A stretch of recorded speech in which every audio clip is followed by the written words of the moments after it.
Magandang araw mga kakitalig! So, nandito na naman ako for today's vlog. My daily vlog is makikita nyo na naman guys kung anong pinaggagawa ko. So, ngayong araw na ito ay magpapasalamat muna ako kay Lord sa panibagong araw na ibinigay niyo sa atin, sa ating lahat. So, thank you Lord sa mga biyayang natatanggap namin araw-araw. Late na nga palang nagising si Kuya Sean, kaya yun nakita nyo, pagkagising niya, nagwalis siya kaagad ng sahig. Bago kasi matulog si Kuya Sean kagabi, meron siyang sinulat sa kanyang notebook na gagawin niya ngayong araw na to.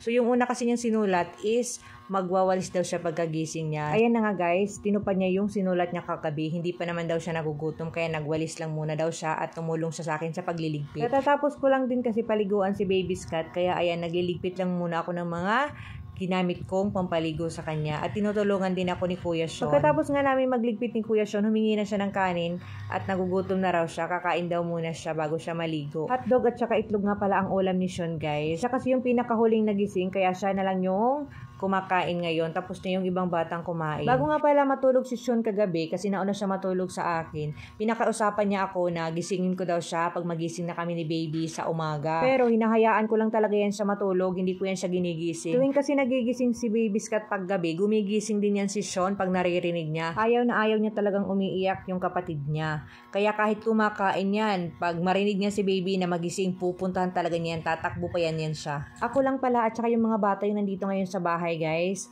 kasi si nanay at saka si tatay, pinapunta ko nga pala ng Tacloban. Meron kasi akong kailangan asikasuhin, so sila na lang yung pinaasikaso ko kasi meron namang motor, so nagmotor lang sila papunta doon sa Tacloban.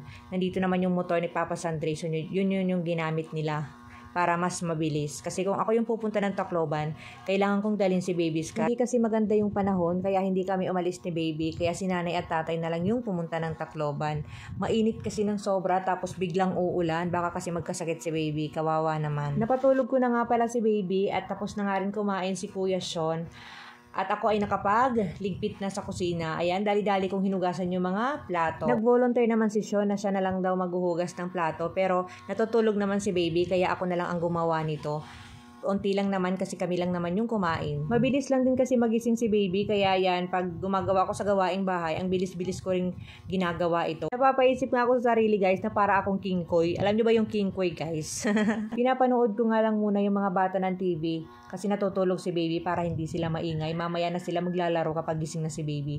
Nandun nga pala si Kuya Sean nagbabantay kay Baby Scott habang ako ay naghuhugas ng plato. O diba guys, maasahan talaga yung Kuya Sean ko. Buti na lang binigay siya sa akin ni Lord. Thank you Lord. Katatapos nga lang kumain ng mga bata, ayan, pinauna ko na silang kumain kasi gising pa si Baby, mamaya-maya na ako pag nakatulog. Nag-volunteer na nga pala si Kuya Sean na siya na lang daw maghuhugas ng plato kasi gising pa si Baby. Unti lang naman daw yung hugasan niya. Bago nga matapos na naman yung video ko guys, magpapasalamat na naman ako sa inyo ng sobra sa inyong panunood.